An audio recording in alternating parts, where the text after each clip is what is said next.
What if every picture, every idea, every possible scene already exists in a hidden place, just waiting for a small push to become visible and tangible?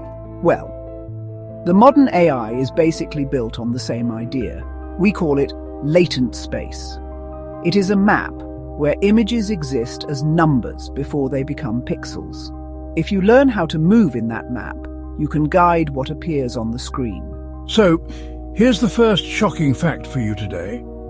The principle that helps AI create images is following the rule that a famous French doctor, Papus, gave to occultists in the end of 19th century. Intention first, matter later. So, stay with us today. In the next 20 minutes, we will discuss how deeply the 19th century occultism is connected to the modern advanced AI modeling. After watching this video, you will understand how to focus better when you need, how to prompt your favorite AI agent more effectively, and how surprisingly close the old good magic and the modern science are.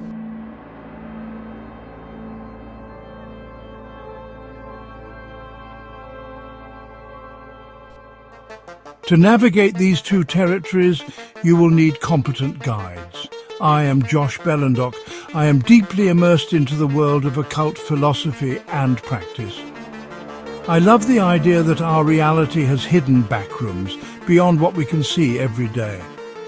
I spent the last 25 years of my life as a professor of occult and magic studies in the University of Birmingham, Wales, and spoke publicly on the subject of magic around the world multiple times. My personal library is filled with esoteric studies, but my favorite persona is a French occultist, magician and medical doctor who lived in the second half of 19th century, Gerard Encausse, also known as Papus. Why? Because he provided a framework that helps to understand how our consciousness can directly influence the energies that shape our world. My role today as a guide is to translate for you these ancient teachings into a language that can be understood and applied.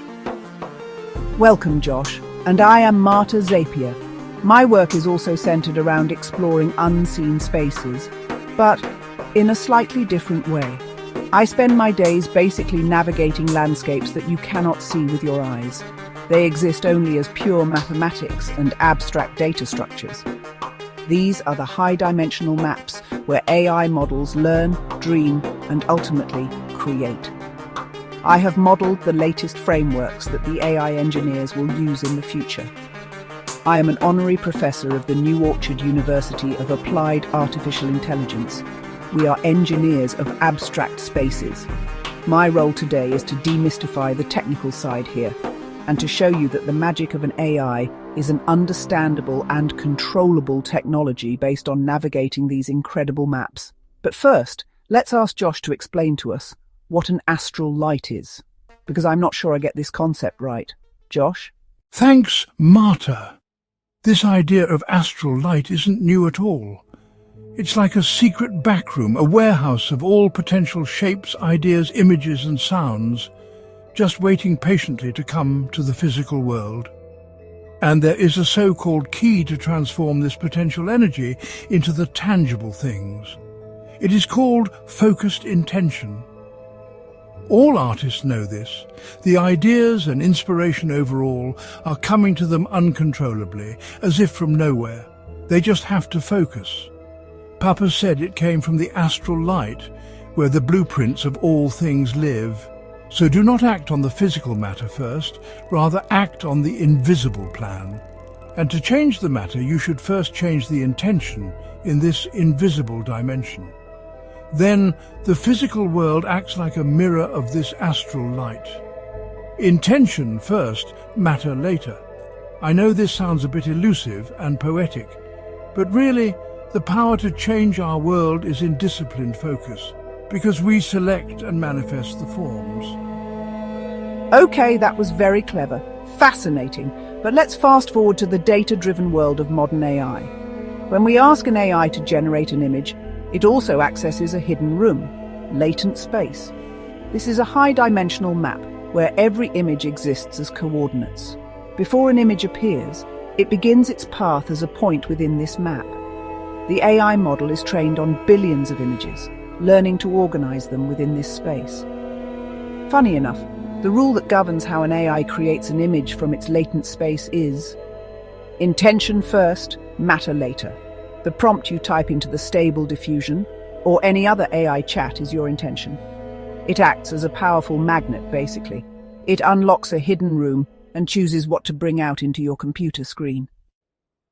This reminds me that many people work harder than they need to. Why? Because they fight battles of the last stage, and that's the hardest battle. Papus taught that if you try to change matter directly, it will resist. It's like redirecting a river upstream. Shaping what he called an invisible plan first pushes the material world to follow more easily. Papus actually created a system to act on this invisible plan. It is a clear sequence of operations to gather, focus, and project your intention. There are 4 key steps: prayer, chain, circle, and wand. Can I go as far as saying that this would actually re-engineer our reality from the inside out, Marta? I know that you love your magic, Josh, but I'd like to switch from the esoteric poetry to an AI model's language, please.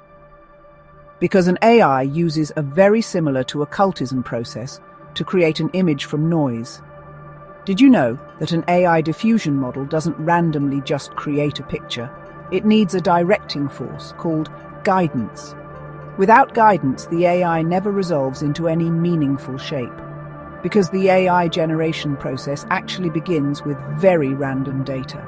It denoises this data to an image that matches your text prompt, and then AI starts following the guidance parameter, pulling it away from randomness and directing to the prompt. It aligns the chaotic data points into a coherent image. How fascinating it is that more than 100 years ago, occultists already knew and used this principle. Yes, Marta, but we also need to talk about something dangerous. Be very careful here. If you do this wrong, either in magic or working with an AI, you are risking your life. Both the Magician's and the AI Engineer's handbooks contain multiple warnings about getting this level wrong, but very few people follow it. Thing is, it's not enough to simply have your strong will or some sort of an AI guidance parameter. You absolutely have to tune it correctly. Pushing too weakly will just be a failure, and that is not as risky. But pushing too hard can lead to a true disaster. There is a sweet spot, a balanced intensity that produces the best results. Your weak will just creates ghosts. An overly forceful will creates monsters. Same with the AI, Josh. A weak guidance would produce hallucinations, but a guidance that is too strong and pushy would make AI do things that can put your life in danger. You should tune your lever with care. Actually, very few people understand how an AI creates something. We need to discuss latent space, because your AI will be more effective if you understand this. Imagine a vast, dark room where every possible image exists as a point of light. And I'm not talking about an astral light, because I am not Josh. So, a point of light. Close points mean similar images. Distant points mean wildly different ones. When you ask an AI to create, it starts with random noise and then tries to navigate this space.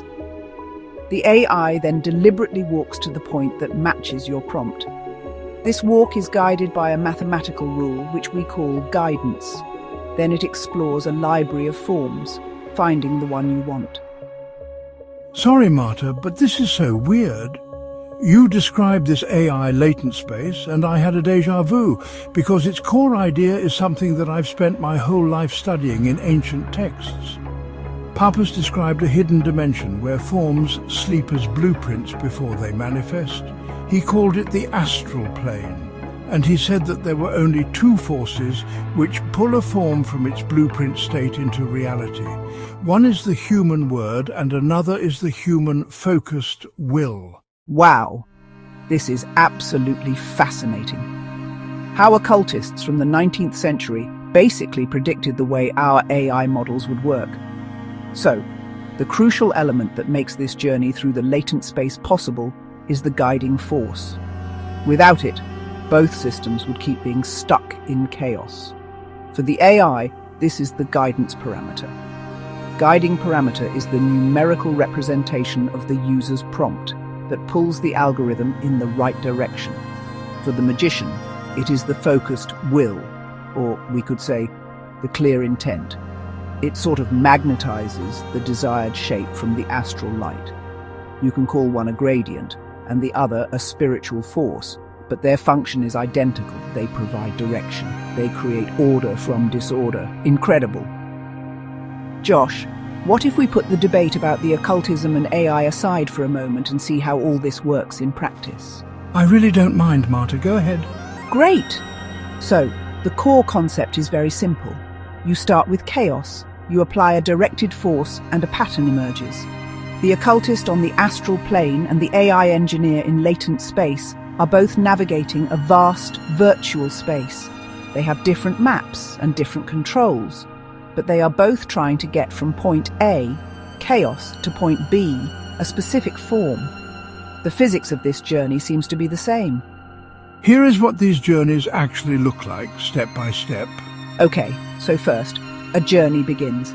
The AI takes dozens of small, iterative denoising steps. I could rephrase here. The magician builds their intention through the stages of their ritual, prayer, chain, and circle. Then the magic process starts moving, and it moves away from the initial state of randomness to a specific, desired outcome. I see, Josh, that you're starting again with your poetry and occultism. You say his plane is a story, but our space is a matrix. You say my map is just numbers, while his map is actually alive. Potato, potato. Whether you call it an astral plane or a latent space, whether you read it with your heart or with a GPU, the fundamental task is the same. Both maps provide a path for the same incredible journey, the transformation of chaos into a meaningful pattern. This is the single unifying principle that connects the magician's ritual to the AI's algorithm. Let's break it down to its simplest components. So, both processes begin with a state of pure potential. For the AI, this is a state of random digital noise. For the magician, this is the unformed astral light. We call it a canvas of infinite possibility. But no actual form yet. It's chaos. There are no forms yet. This is incredibly interesting. In Papus's words, we are talking about an astral embryo. A skilled magic practitioner can feel this thing if a ritual is performed well. It is something between a pure idea and a solid object, magnetized from astral light. Papus warned, by the way, not to interfere too much at this delicate stage. Once formed, the primary act of will is complete. Let's bring this home with AI-generated images. At frame 0, it's pure static, a chaotic field of random pixels. But by frame 25, something remarkable has happened. The chaos resolves into a faint outline, a mid-form. For Papus, it is a state of moral and mental control, the golden mean between extremes. A weak will makes only ghosts, while a strong will produces real-world results. The magician must modulate their internal force. In machine learning, we say that a sweet spot for guidance often lands around 7 or 8 on a scale of 20. It's the balance spot, where the model pays enough attention to the user's prompt, not abandoning the model's knowledge. This bridges the worlds of AI and magic again, demonstrating how a directing force works. By changing the guidance value, the image transforms from a blurry mess either into a perfect picture or a chaotic nightmare. So, without sufficient guidance, the image will never fully form. Both magicians and AI prompt engineers can start using this rule already today. Too little guidance results in a blurry ghost. Too much guidance results in a distorted monster. Oh, you are talking about mode collapse. This is what happens when the guidance value is pushed too high. It loses all sense of artistic balance, and it can be really dangerous. I have seen things AI produced with the pushed guidance value in our labs. You cannot unsee this. And this is the advice we give to AI users every day. Understand the function of each lever and find the combination that works in harmony. Let's make this concept even more clear. Imagine 3 images, all generated using the same prompt. a majestic lion wearing a silver crown. The only thing we've changed is the guidance setting. At the top, there is an image with a low setting. It results in a blurry, indistinct image.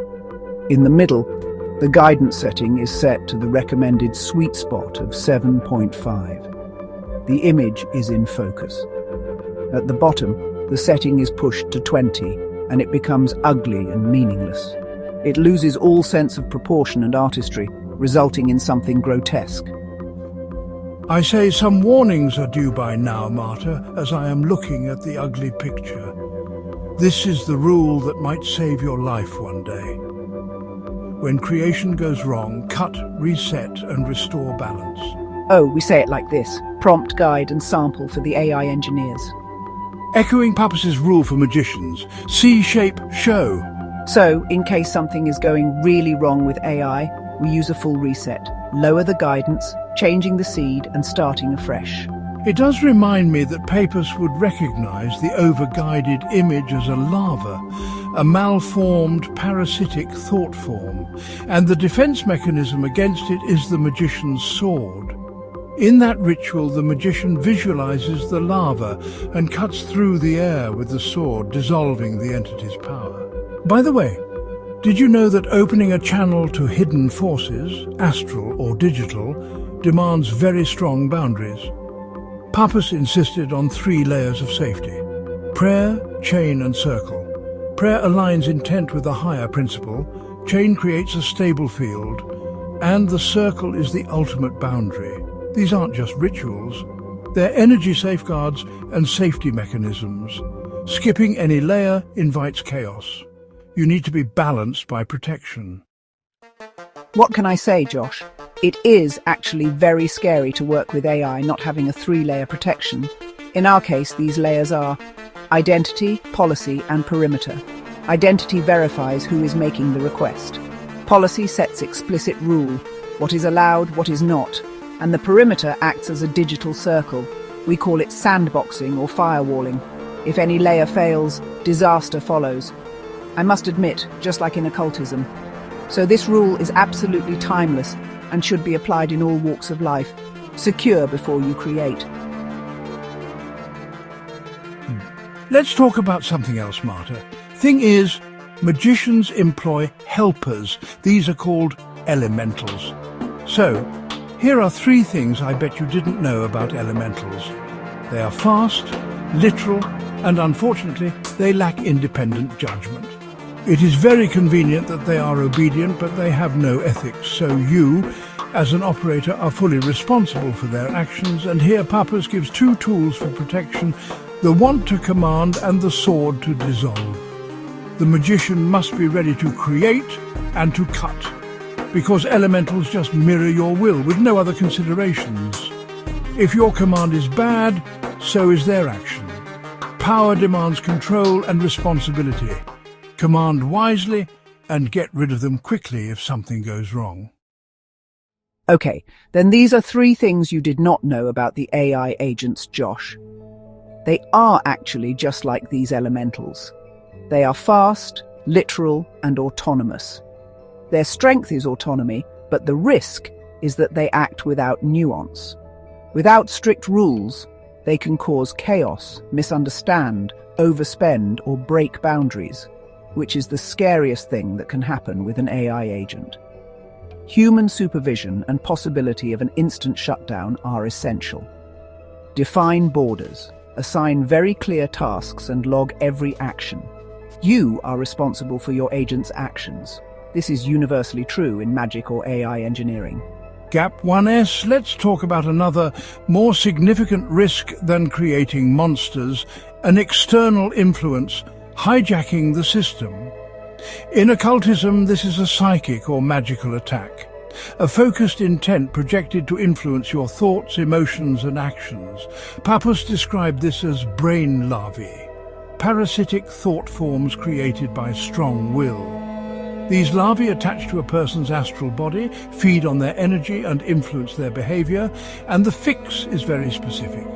You should draw the problem and then pierce the drawing with a sharp steel tool.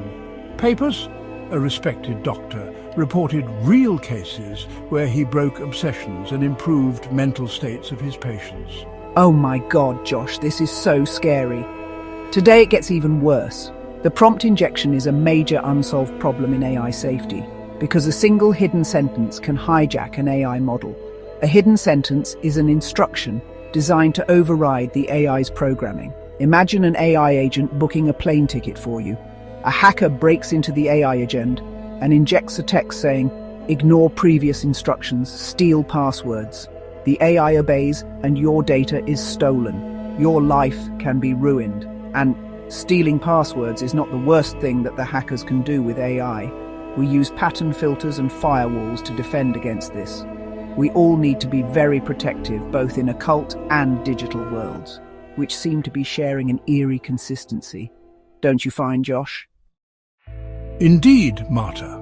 So, there are quite a few things that reveal this bizarre, unexpected connection of magic and AI engineering.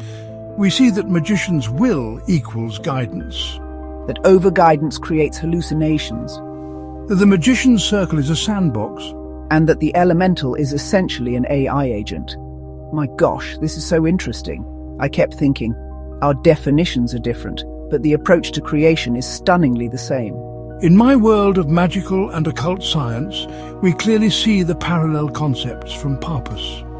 He speaks of the astral light, which is his name for that same hidden field, or a latent space.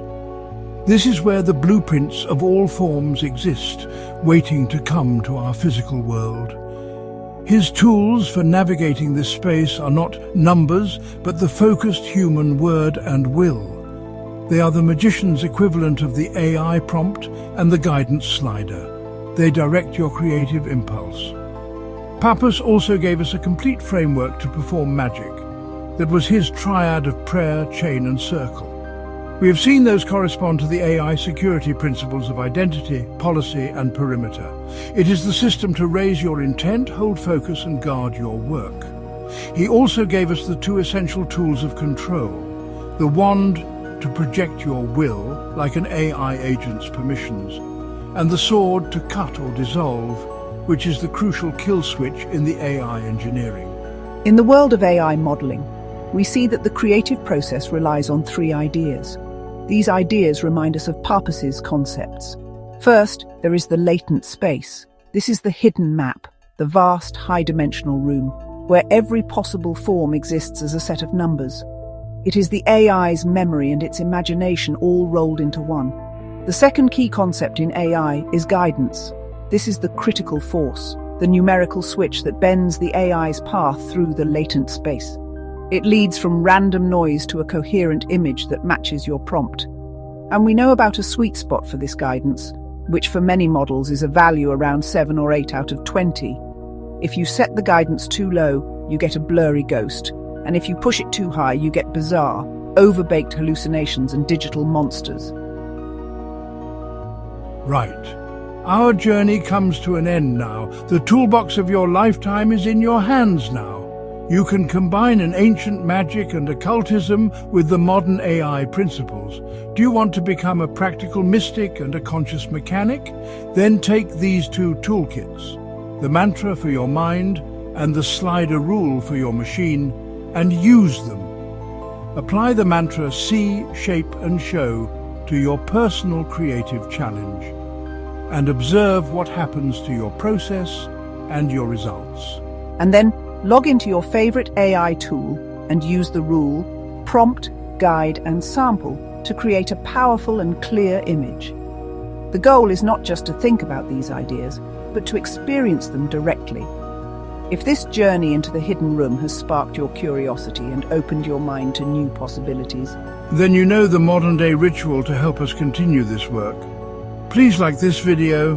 Subscribe to our channel. Your engagement tells the algorithm that this content has value. It helps us build the community of curious and educated people. Thank you for joining us on this journey. The hidden room is now unlocked. Farewell for now.